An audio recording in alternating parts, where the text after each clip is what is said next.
Hello, hello, hello, my darlings. Thank you for joining me on A Slice of Life, A Slice of Life, where I left my glasses. I have a bag of glasses somewhere, and they're not with me this very second, and I wanted to start the show. And so, no glasses. If I see somebody going by, I'll get some glasses from downstairs. In the meantime, in between time, we make an appointment to be intergenerational. That's what I want to talk about. We make an appointment to be intergeneration. I recently today, I think, well, today or last week, I kind of knew that I'm being offered a fellowship to do some intergenerational work. And I was thinking that, oh, this is going to be great. It's wonderful. Then I have this show called A Slice of Life that my generation speaks back, because you all have to get to my age. So I'm going to speak back to all of your ages, my experiences to share with them, so that the things that have happened to me, if it has happened to you, then you know it's going to be all right. Or if it hasn't happened to you and you heard it happen to me, then you know not to do some of the things that have happened to me, or what you can do to get through it. And so this whole intergenerational thing, and then it made me think, we make appointment. We are so far removed from intergenerational conversations that we give fellowships to have intergenerational conversations. That is amazing to me. You're going to pay me to have an intergenerational conversation, and you're going to pay the youngin to have an intergenerational conversation back. Where are we going with this? In the East, the Eastern countries, and and African countries, and African countries of African people of African descent, including the Caribbean, and then let's go into maybe South America. That would be Caribbean descent. We know that, but I'm just saying everywhere, maybe everywhere except the United States, there is a respect for seniors, and there's a respect, and there is an automatic intergenerational conversation. You don't have to pay anybody. You don't have to get a fellowship. You don't have to get a scholarship. You don't have to write a book. We're talking about a book about all of this, and I'm thinking, why is that? Because we're not talking to one another. Because why is that? The old versus the young. The youngins are always the ones. The youngins know more. They're paraded around more. If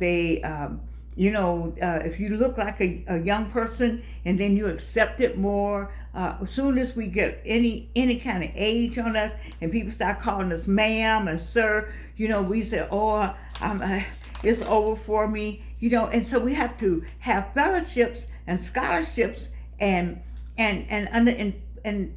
place under the guise of educational scholarship opportunity for older and younger to speak together. That's shameful. That's disturbing to me. And then I thought I would, Georgianne, you do a show and you talk back to the 45-year-olds because they're not talking to you. See, if I were to come to the club, first thing people would say would be, where's that old lady in this club? Whereas if you go to the Caribbean, there is no old lady in the club. There are women and men in the club, period. There's no adjective. No adjectives in the Caribbean. No adjectives in Africa, on the continent. There are no adjectives. I don't believe there are adjectives in India. I know there are no adjectives in the Eastern Asian countries. Because there's no old. It's wise. It's wisdom. They live life. They live longer.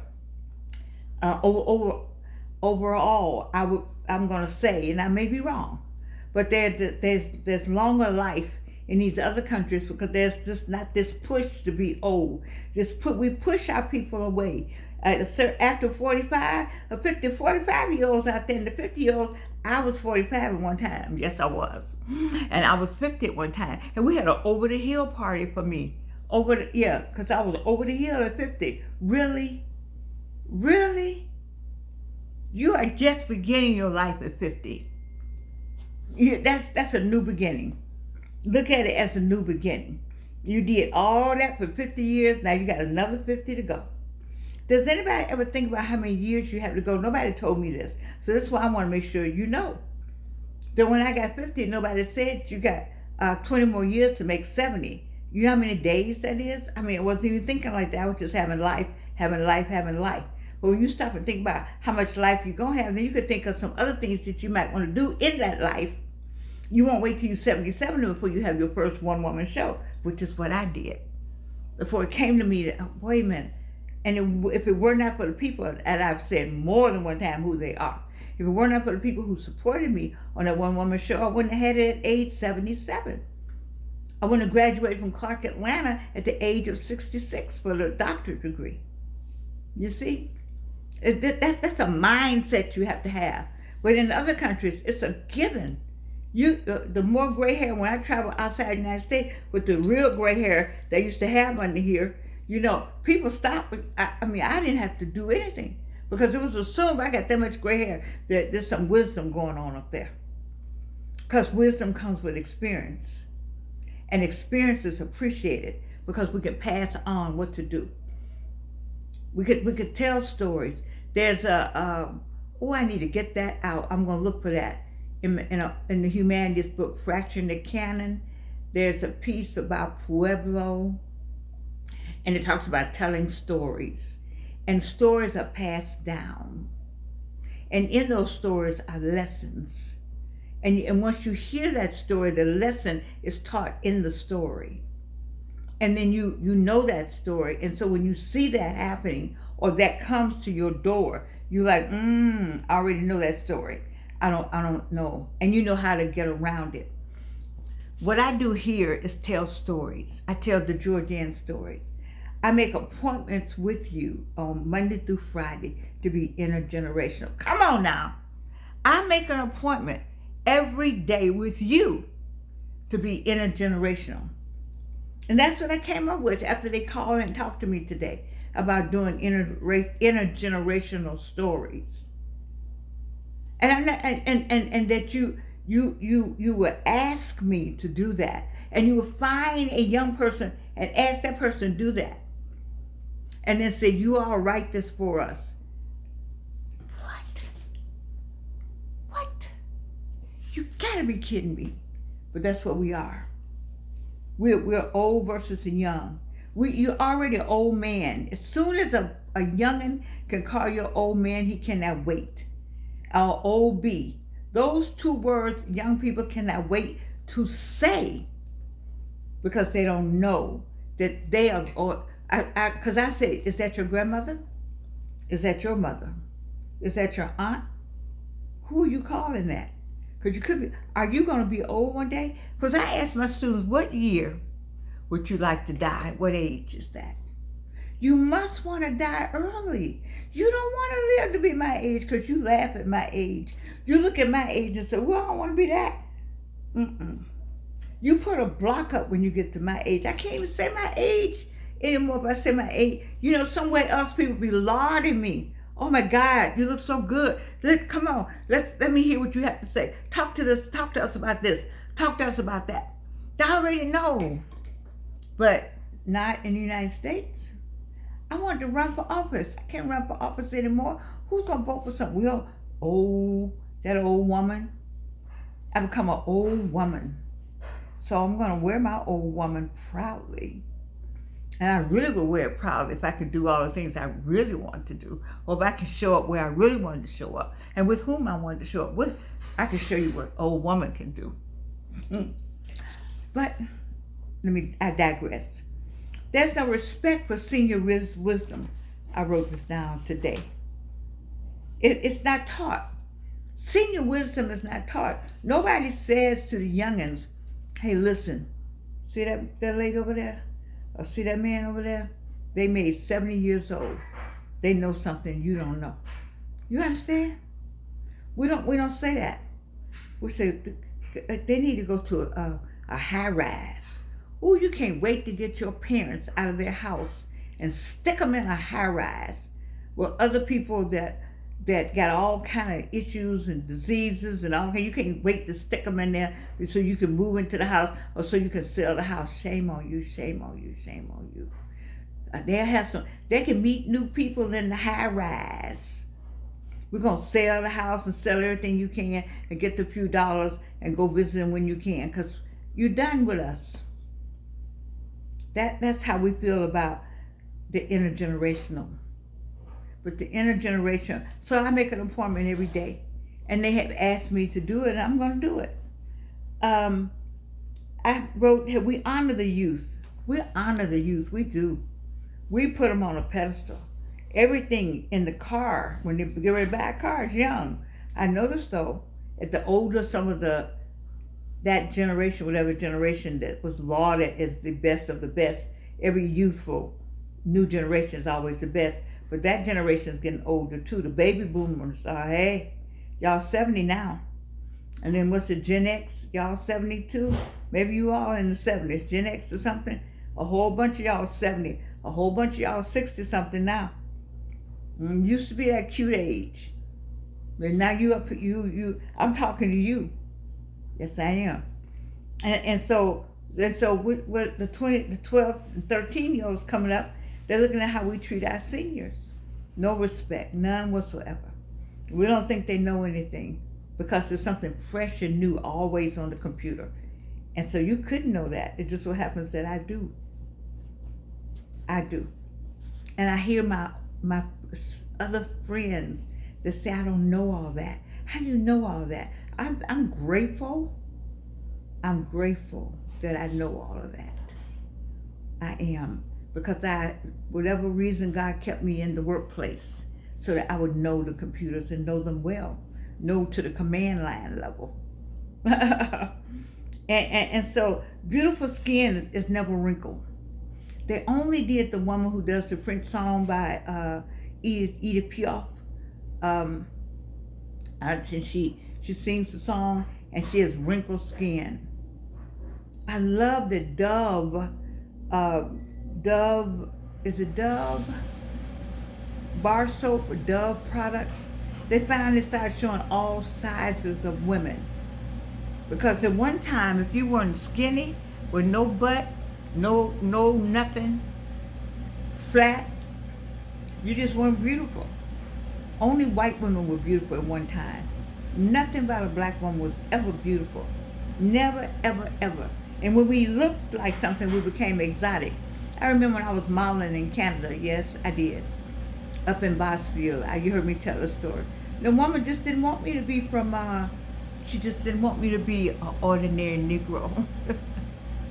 She wanted to be, I was exotic until I said I was from Gary, Indiana. Gary, Indiana. All right. So we are intergenerational. And come and talk to us. We know something. We may not know everything, but we've been through a lot. We've been there, done that. It didn't take us long to see something because we've seen it already. See, if you know, dogs and children can tell something about a person immediately, and so can seniors. Because we can feel it, we can smell it, we can see it, because we've been there. We know what to look for.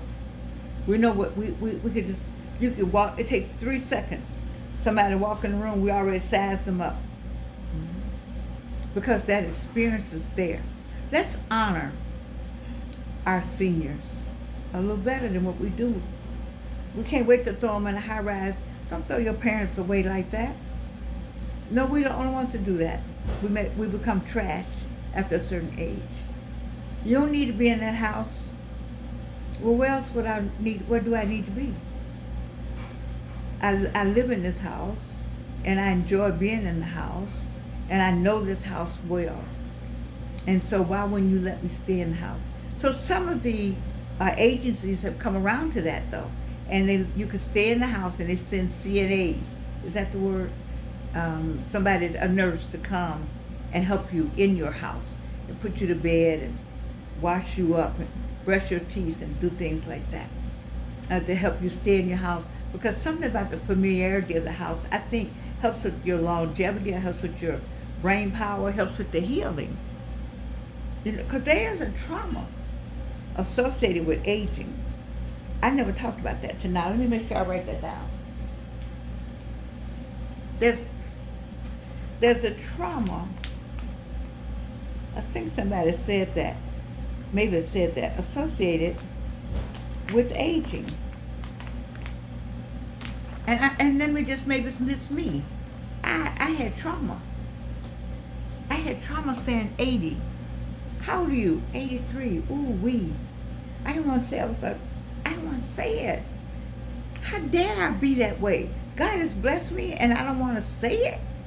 And people are 78, they don't want to say it. 75, they turn to their 70. See, all my friends are 13 years younger than me, so they all ought to be 70. All the people I hung out with, just about were 13 years younger than me, men and women, boyfriends and good friends. They were 13 years younger than me because always looked 13 years younger than what I was. And so I look like them. I look like everybody else, but I know now. And so now I'm 83, and they're like, "Oh, we didn't know you were that old." Well, see, once again, but you 70. People didn't know you that old. Be careful now. Be careful, but God has blessed you to give you that 70. Are you 45-year-olds out there, and 55-year-olds out there, and 65-year-olds out there? You want to make 70? That's in the Bible. You want to make that. You want to say, I'm 70. That's a good feeling. I was so happy to get there. But anyway, I started out with this intergenerational, and I'm going to end with that. The country, apparently, we have to make appointments to talk to the youngins. And youngins got to make an appointment to talk. They don't even want to talk to us. They don't know to talk to us. This intergenerational conversation should be, it's every day. Why isn't that every day in the church? The old ones are sitting on the side and the young ones are doing something in the church. Why we don't bring them together? Why we're not doing it? We're not doing our own share. We are as guilty. We're all as guilty as the commonplace that's taking place in America, because we do not work on intergeneration conversations. We have a program at Clark Atlanta. Dr. Mary Hooper, Vice President and Associate Provost for Continuing Education. And we have a program that they're using a lot of Who Lived Here, Where They Go, which is my work, my research. And in that, I talked to her about people that I know that are still living, that have not been interviewed for some time. And she's decided to have a legacy leg of this whole program we're doing with the city of Atlanta. And part of the legacy is to find people that were in politics then and politics now. And so what I'm going to do with this young lady, I think I'm just going to hopefully bring her into what we're doing at Clark Atlanta, but the legacy leaders and the legacy people. You know, when you see Bill Campbell and Shirley Franklin, Andy Young, who's still living, council member Worley. Oh, what's her name? I know her name so well. Oh my goodness, she was the first lesbian person to win on city council. What's her name? You all know who I'm talking about, Atlanta City Council. Well, anyway, I don't have to call all their names. When you see people that you know they've been in politics a while, I call those legacy people. And Jabari Samama. These people don't know their names. They don't know who they are. And the young ones coming on, like Wayne Martin and attorney S.J. Collins, you know, the youngins that are coming on, they don't know those names. They may have grown up in Atlanta, maybe heard it in passing, but they have never met those people. And I just think sometimes we ought to just have people meet and talk and have a conversation, and you know, and get something may come up that happened like Leah LaRue. Ms. LaRue, she's a director of the MPUs.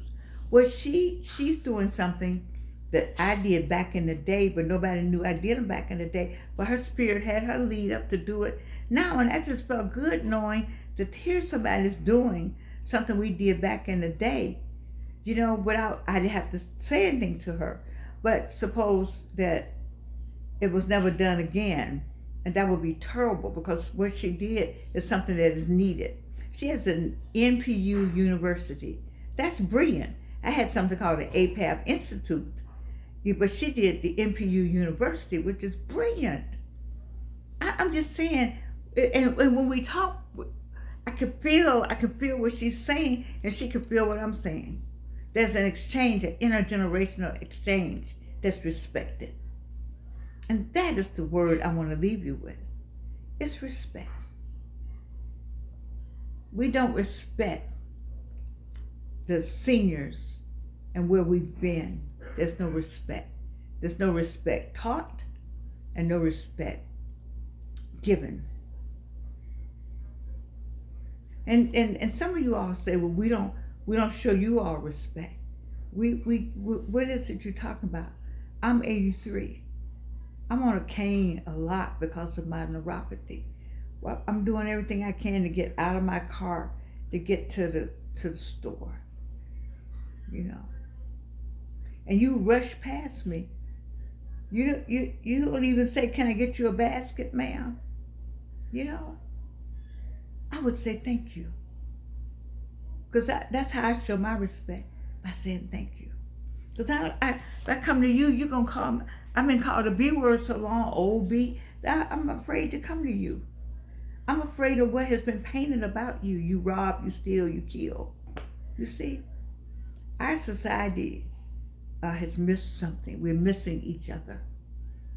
And actually, we need each other. We do. Now I have my glasses. I don't know that I wanted to do this tonight without the glasses. It's okay. It's okay. I can do it without the glasses. But just remind yourselves of Grandmama was here for the holiday. Did you talk to her? Or did you parade her around? Did you talk past her?